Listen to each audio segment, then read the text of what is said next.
Well, hello everyone, this is John with the Appalachian Channel and another episode of Barndo Life.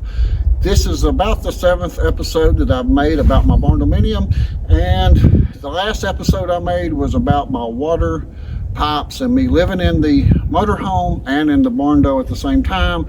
And we had a little issues with the water freezing, so I had to do a few things, and we got 250 comments, and I looked all those comments over and took some of those ideas and used them.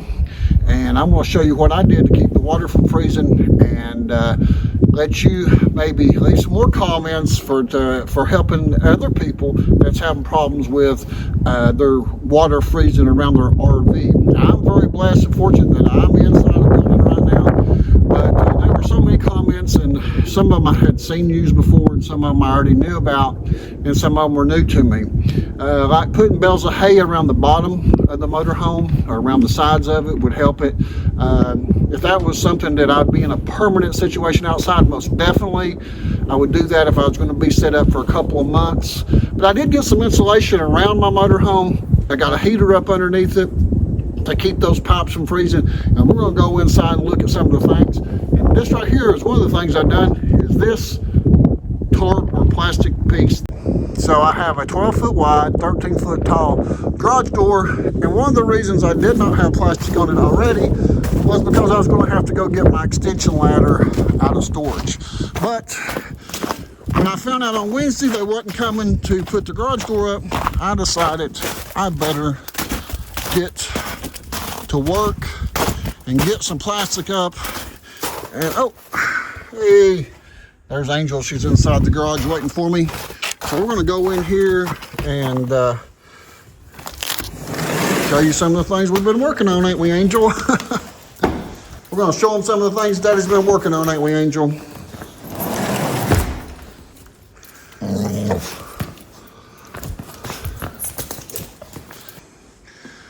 Okay, so one of the things you can see I've done right here, this white foam type insulation, I had plenty of that left over. That's what they put up around my building. That is an R9 insulation. And so the back side of it, I did wrap, and we're going to look at that a little bit more. And I used frog tape. Now, frog tape, I didn't put it on there very neat because this is coming back off Monday, because they will be here Monday to put that garage door in. But frog tape is very handy to not stick. Now, I didn't want a glue and residue to stick on my motorhome when I go to peel this off. And two, it's very hard to get anything stick when it's cold. But this right here sticks really good in the cold.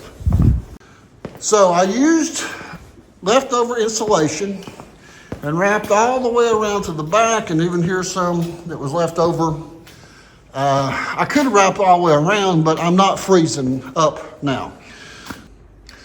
Okay, so one of the tips I took was not to let the heat tape touch itself. I have it unplugged right now, actually, because it's 40 degrees inside the building right now, and it's 26, 28 degrees outside. So I'm staying 12, 14 degrees warmer inside now that I've got the plastic up. So one of the tips was, like I was saying, for this heat tape not to touch itself. So I did have it wrapped around this one, unwrapped it. I went back and bought another one of these splitters. These are about $26 for one of these splitters. I let mine freeze up, and it busted one side, so it was shot.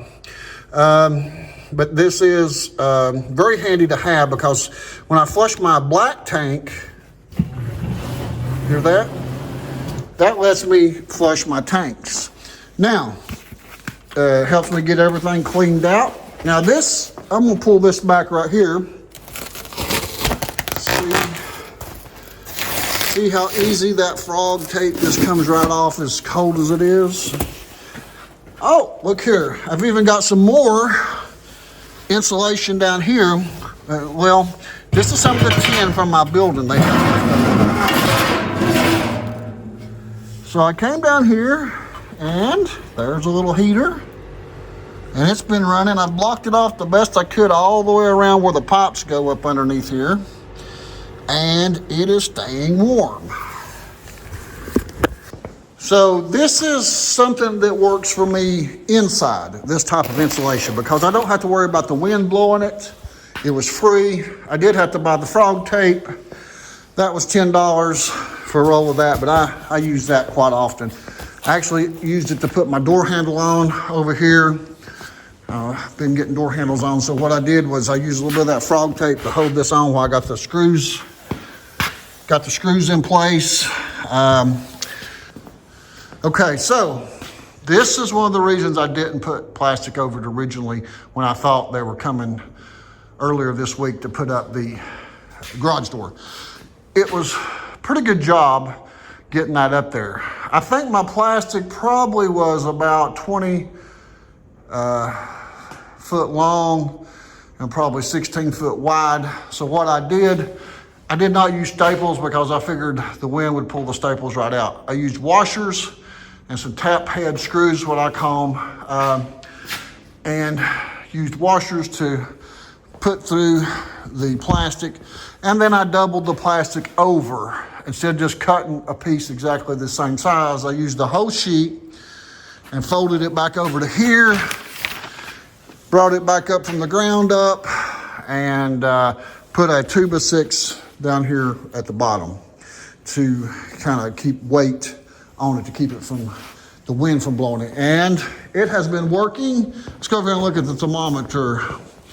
I think right now it's about 28 degrees outside, and I've almost got 40 degrees in here, so I'm not worried about my water freezing. I did buy this little radiant heater, and it's not going to do much out here in this room, but in this garage. But what happened was I was going to use that up underneath the motorhome, and it's not going to fit. It didn't fit under there. So I had the little electric heater, and I used that.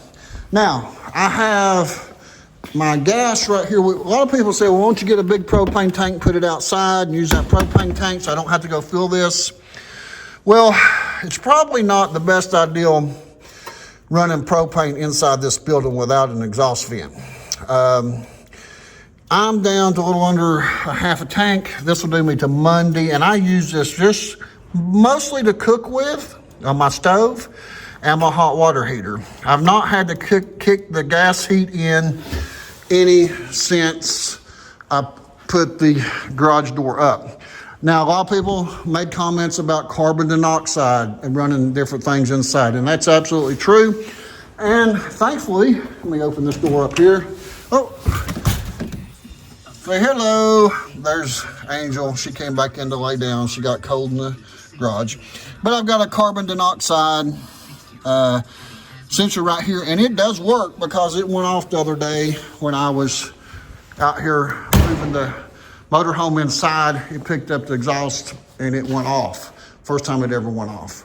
But I do have a hot water heater, a stove. I think this is the hot water heater, and I think this is probably my furnace. And it did quit working some this fall, but I took it apart, cleaned down inside out, reset it, and it started working again.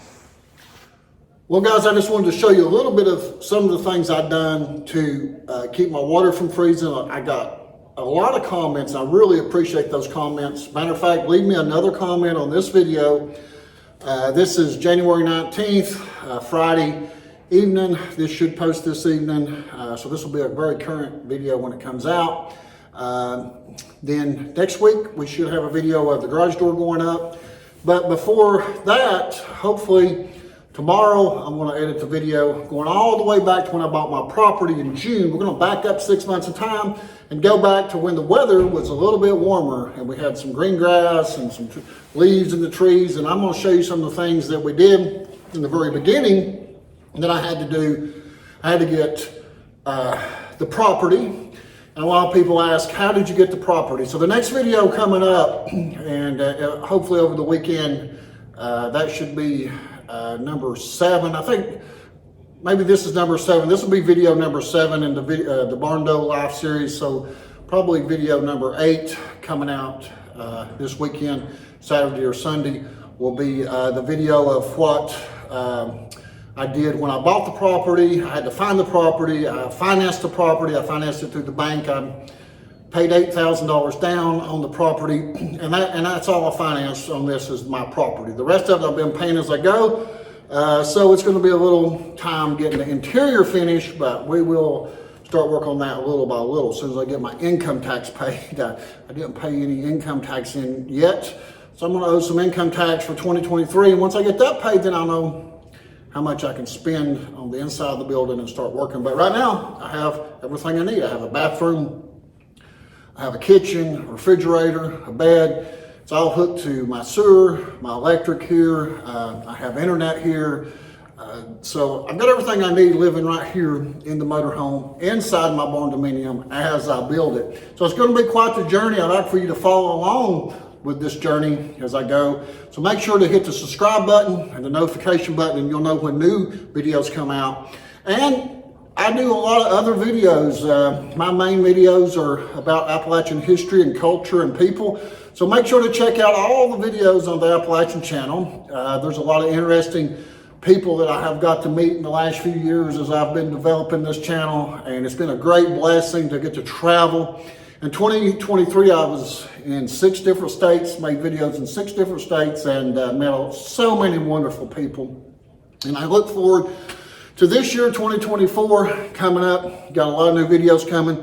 The Barndo Life series will be a new series for me also. And I've got people that's been contacting me that's building Barndos and wants me to come film their project, and I appreciate that. And if you have a project here in the East Tennessee, maybe Southern Kentucky area that's not more than an hour, hour and a half, 2 hours from me, and you build a Barndominium or building one, let me know if you'd like for me to come and make a little video. I'd love to see it. I know everybody else would love to see it. So yeah, I got a lot going on this year. Going to be busy. It's going to be a great year, and I look forward to meeting everybody coming this year at the different places I go to. And make sure to leave me a comment. I know I've said that a few times, but I really like those comments. I don't always get to answer them back, but if you need an answer back to something, email me at johngward1472@gmail.com. And also you can write me on my Facebook page on the Appalachian channel. And also you can find me on my personal page under John Ward in La Follette, Tennessee there. You feel free to follow me or send me a friend request on my personal page also. And I'm always glad to try to help answer questions as I can. The comments sometimes hard for me to get back to them. I have to approve the comments and I have to go back and find the comment and answer it. So an email works a little bit better if you have a question. You're definitely wanting to get answered back, email me. And if I don't answer it within a day or two, email again or leave a comment that you left me an email, because sometimes they go into spam or junk mail and I don't see them. So if you've emailed me in the past, I didn't email back, that's what's happened. Email again or send me a comment that you've emailed. And I'm gonna get in here and feed Angel. This cold weather is making us both hungry. I'm gonna get in here and cook me some raviolis up and enjoy this nice snowy day. And hopefully in the next few days, it's gonna warm up. So guys, I appreciate you watching. Make sure to subscribe to the channel, and I'll see you on the next video. God bless you. I love you all. Bye-bye.